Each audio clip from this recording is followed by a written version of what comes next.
Meshtabi Season 4.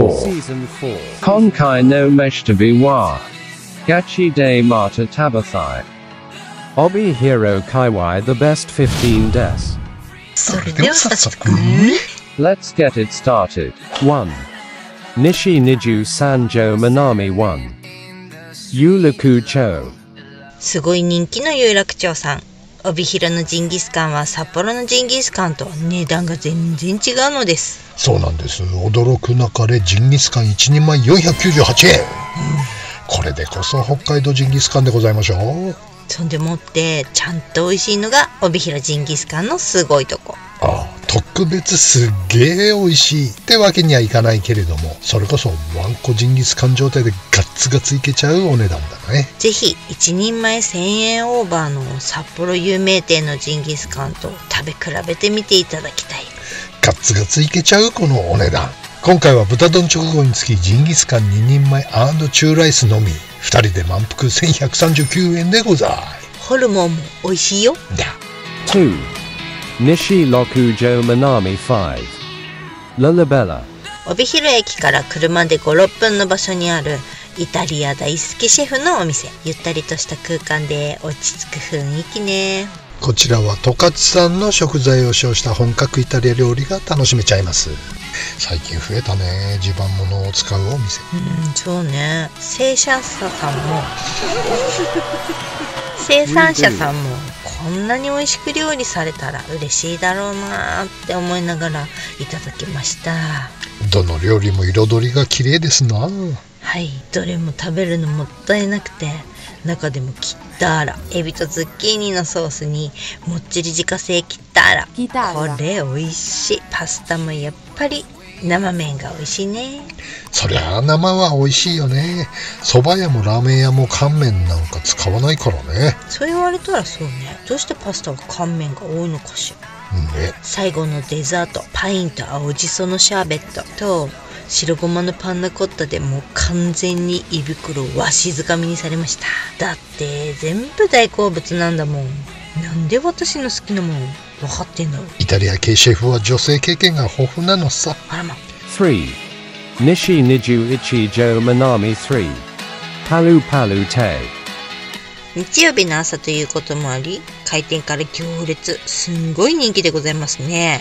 じいちゃんもばあちゃんも父さんも母さんも兄ちゃんも JK までもがこのラーメンに列を作ります。 JK もってすごいよね。見たことないわ。ねえ、こちらはホルモンラーメンが人気らしいんですが、いかがでございましょうか。食べログで三等価の塩ラーメン最初の細麺時代以来の感動って書いてる人がいたんだよね。あら、あと気合いそうな人ね。そうなの、高まる期待でございます。リードオフは醤油ラーメン700円。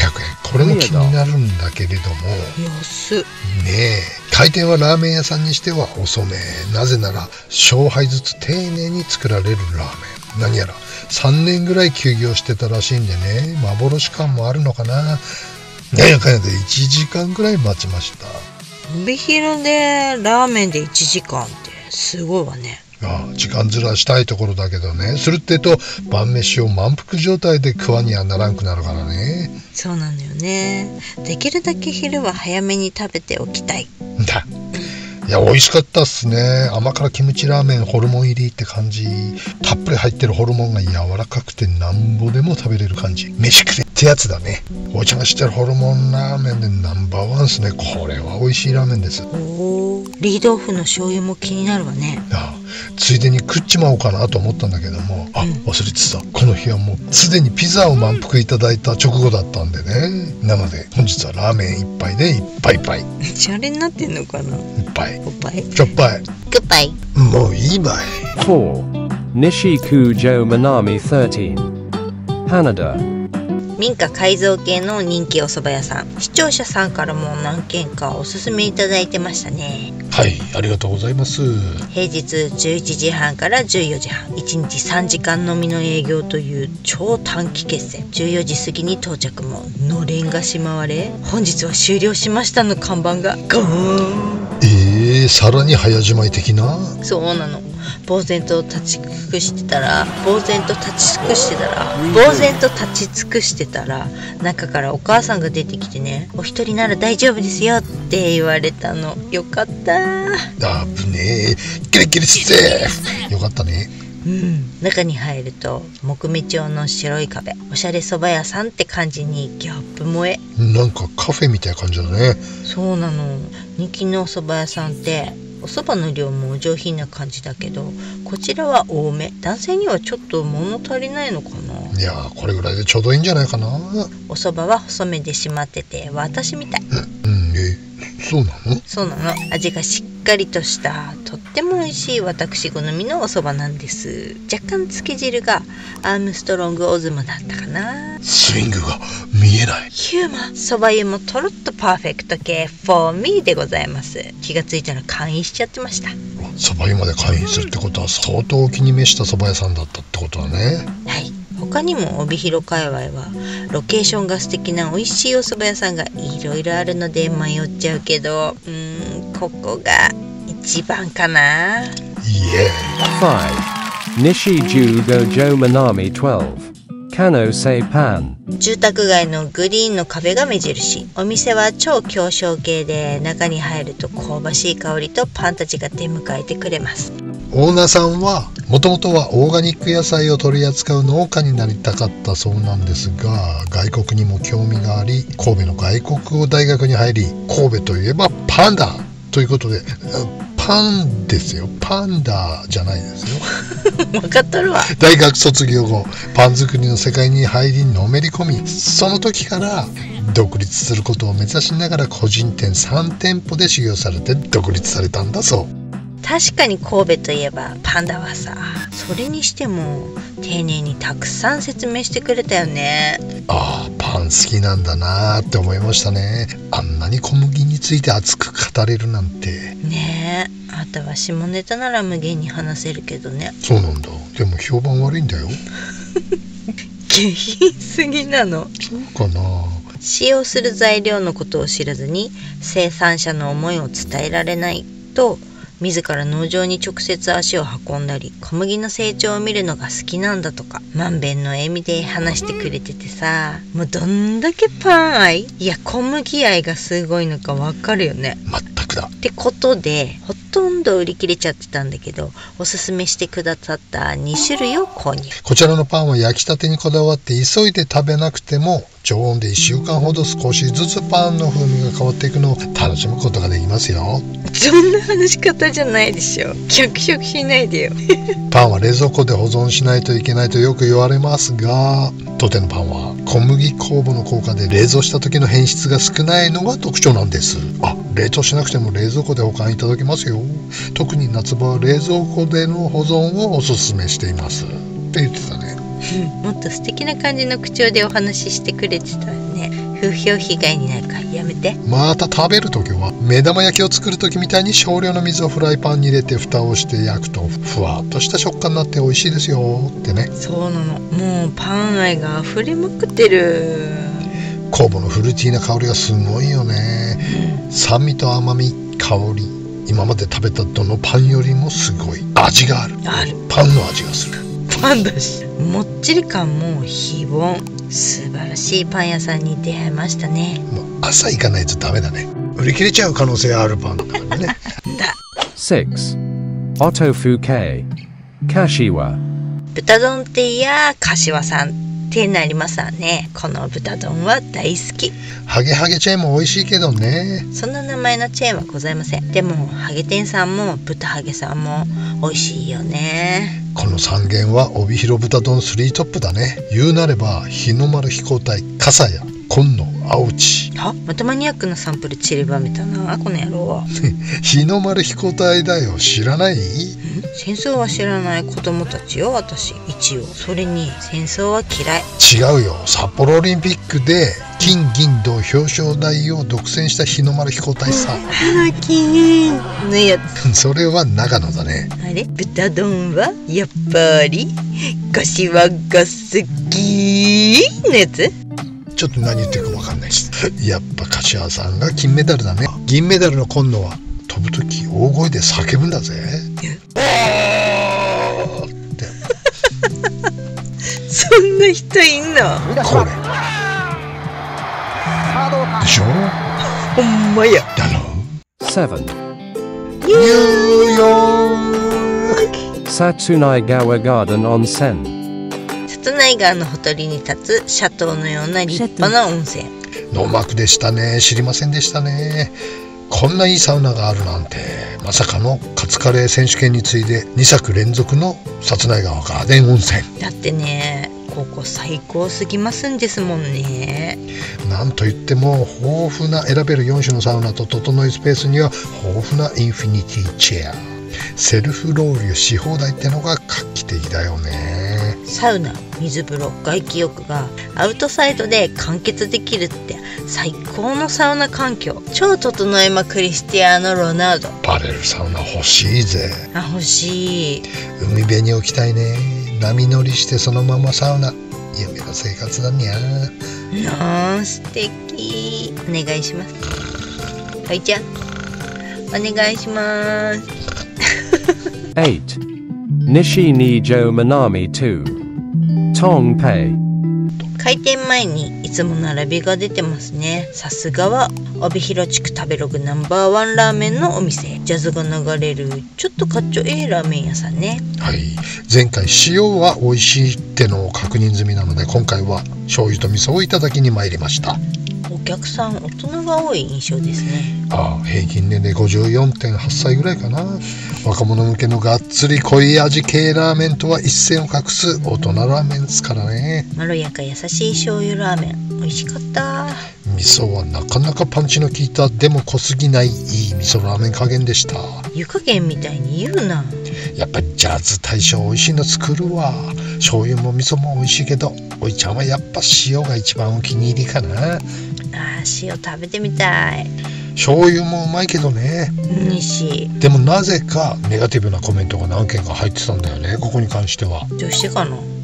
旅人我々飯旅ーズにはどんな背景があるのかわからないけれど、純粋に全国を食べ歩いてもこのラーメンは美味しいと胸を張って言えるお店かと思いますけどね。私もそう思います。はい。9. Inada Mugi Otto.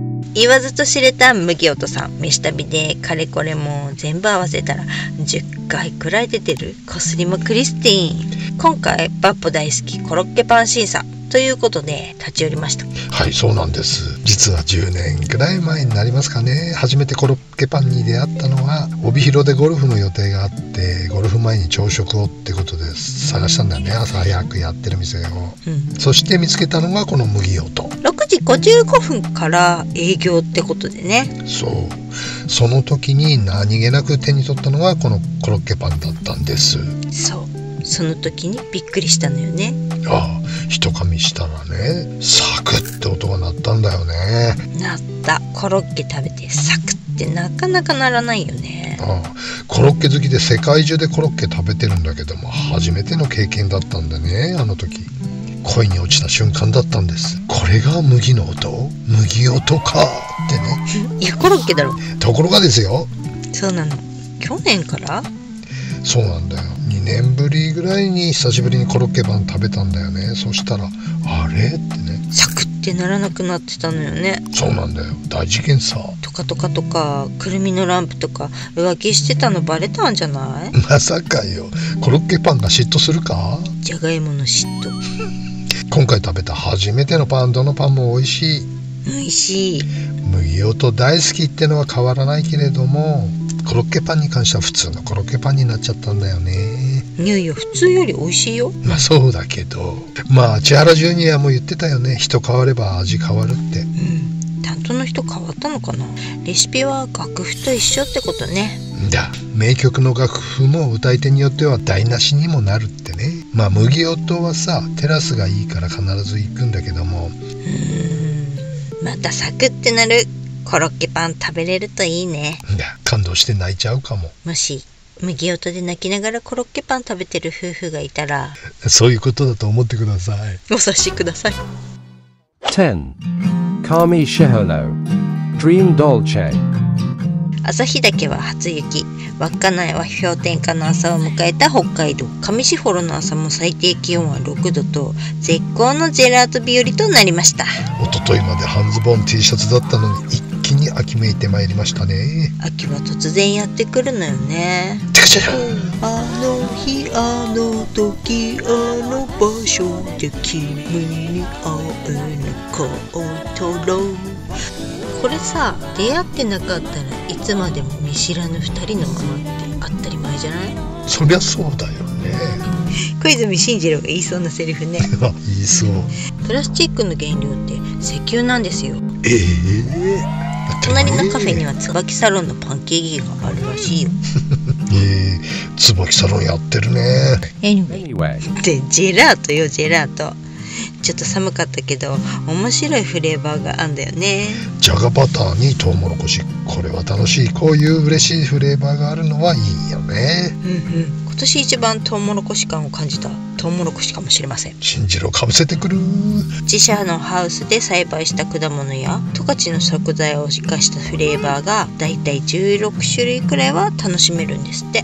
いいね。ここは上士幌の定番ルーティンになりそうだ。晴れた日は内帯テラスからのドリームドルチェ、そしてフレアイプラザはいはい、300円温泉、すごいよね。だ。11. Otofuke Dengaku. 十勝川温泉笹井ホテル敷地内の人気ラーメン店、こちらも視聴者さんの美味しいタレコミだよね。はい、ありがとうございました。ありがとうございました。雑炊で締めるラーメンは人気ということで、よだれだらだらです。道の駅からすぐなので寄りやすいね。ねえ、十勝川温泉真っ只中なんで最高ですね。お店が素敵。古民家なのかしら。ねえ、こういう佇まいの店っていいね。名物の厚盛りを早速いただきます。つけ麺はまあ前菜として。つけ麺が前菜？そうなんだ。雑炊がメインだね。予想の数倍うまかったっすね。なんたって味を決めるのは自分のさじ加減だからね。自分ですんの？ポットに入ったスープ割りが使い放題で置いてあるんでね。ああ、そっか。そりゃいいね。そりゃうまいっすよ。これに天かすがあったら最高じゃないですかね。柚子胡椒もいいんじゃない？あ、それいいね。これ寒い季節には最高なやつっす。風邪気味の時は絶対いただきたくなるやつですね。あ、エビ塩厚麺ってのもあんだよ。ねえ、エビ塩。また温泉入ってこのラーメン食べに来なきゃ。十勝川温泉いいね。ねえ。12. Today's Katsu Curry. Higashi Juichijo Manami 8. Curry House Apache. 視聴者さん推薦のカレー屋さん、北海道カツカレー選手権でもご紹介したお店ね。教えてくださった視聴者さんありがとうございました。美味しかったんで中2日でまた当番でございます。はい、確かに北海道にないタイプのカレーね。でしょう、いろいろメニューはあれど定番アパッチを辛めでいただくのがいいね、ただ辛さが選べるんだけれども激辛っていうのにするとひょっとするとタバスコで辛くしてんのかなって味になってちょっと酸味がカレーの美味しさを阻害してくるんだよね。ね、私もタバスコに感じたけどそれは激辛がそうさせたのかは不明。おいちゃんはノーマルカツカレー大辛推しだな。ところでさ、アパッチってアメリカ先住民族インディアンのことじゃない？なぜにアメリカ先住民がインディアンなわけ？そうなんだよね。これ調べたらね驚きましたね。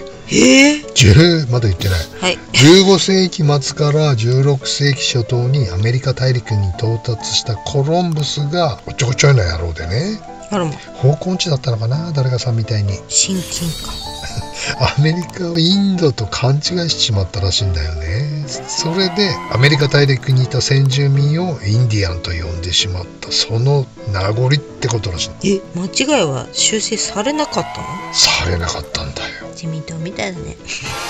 13. Nishi Juyojo Manami 12. Jingi Sukan Hokkaido. 帯広激安ジンギスカンシリーズ第2弾。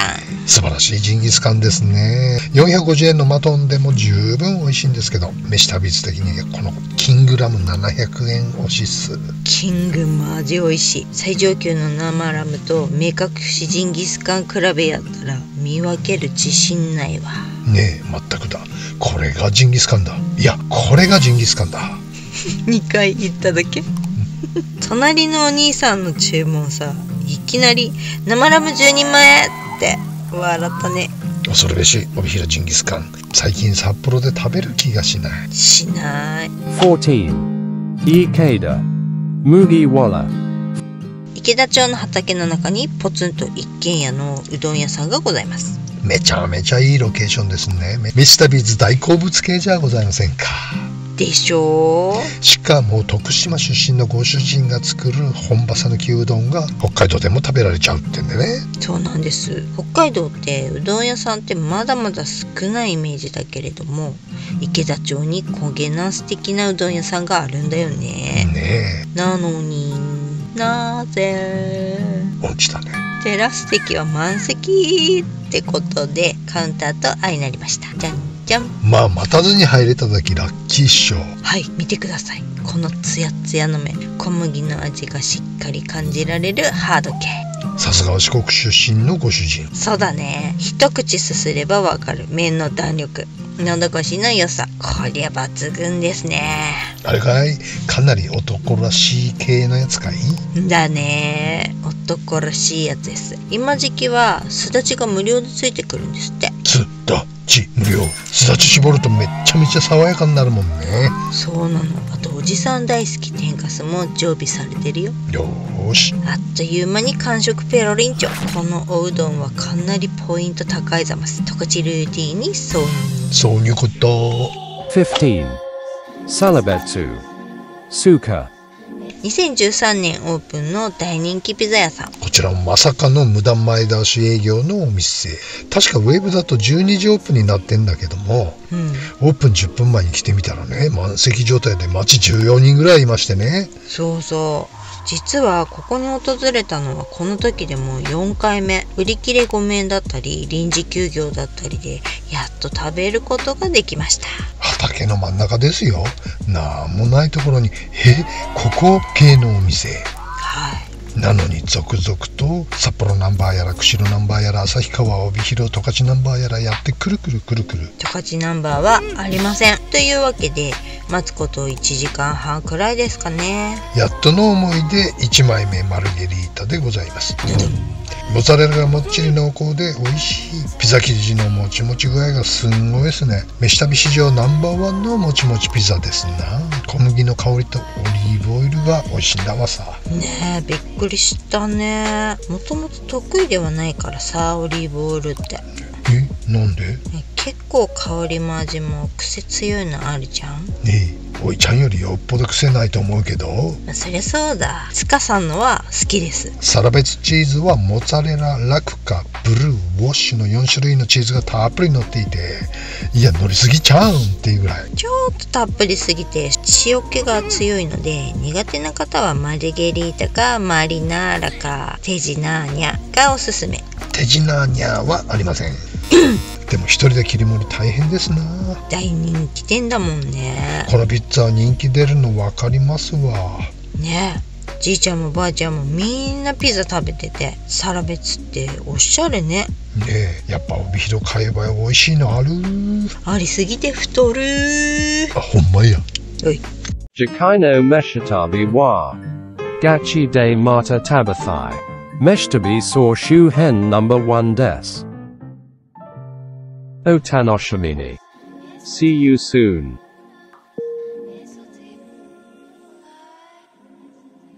十勝は長期滞在のキャンピングカー多いですね。多い。みんなよく知ってるね。よく知ってらっしゃいますね。常習犯ですね。常習犯何の？移民。暑い季節はもうずっと毎年何年も北海道で過ごしてるっていう人たちだよね。慣れすぎてる。そうだね。あとなんだろう、顔見知りというかさ、そうベテラン。そうそう。あ、どうもどうもみたいな、あそこ行きましたよとか、なんか会話っていうのはね、1回目に来た人とかっていうのはあっち行ったりこっち行ったりね、うろちょろするんでしょ。まあ大体のその観光スポットとか行ったりとか。はいはい。もうね、十勝にいるキャンピングカーで動かない。そう。ずーっと道の駅に停泊してそうね。なんかポジショニングしてる。洗濯物とか干してあったりとかね。ある。生活感がすごいよね。ベテランですわ。はい。まあわかりますよね。十勝がやっぱり北海道の中で一番バランスがいいのかなっていう。確かに。我々も十勝多めになるもんね。落ち着くよね。なんか美味しいし、なんか便利だし。便利で札幌方面も富良野方面も釧路方面も、行きやすいから。そうだね。動きやすいんだろう。のだけがなければね。それは内緒なの。なければ。おだまり。おだまりっていう人ひょっとしたらいるんじゃないかなと思って、調べたの。なんかお笑い芸人とかでいるのかなと思ってね。したっけお医者さんがね多いんですよ。おだまりさん。おだまりさん。普通つけるかね。小田さん家にね娘が生まれた時に、マリってつけるかねと思ってね。小田さん、マリさん。マリって流行った芸能人がいたのかな。いやマリっていう名前はポピュラーだからつけてもいいけど、小田さん家につけちゃダメでしょ。おだまり。岡さん家にエリちゃんっていう子がいたけどね。おかえり。ダメでしょそれも。ゴルファーにマッテさんっていうのがいてね。マッテさん。ゴルフ解説で有名な戸張師匠がね、はい、あれ確信犯だと思うな。わざと言ったと思うんだよねあれね。戸張さんが？ダジャレを？ちょっと待ってそんがね。戸張さんそんなこと言う。やりやがったなと。スラッとやったんだね。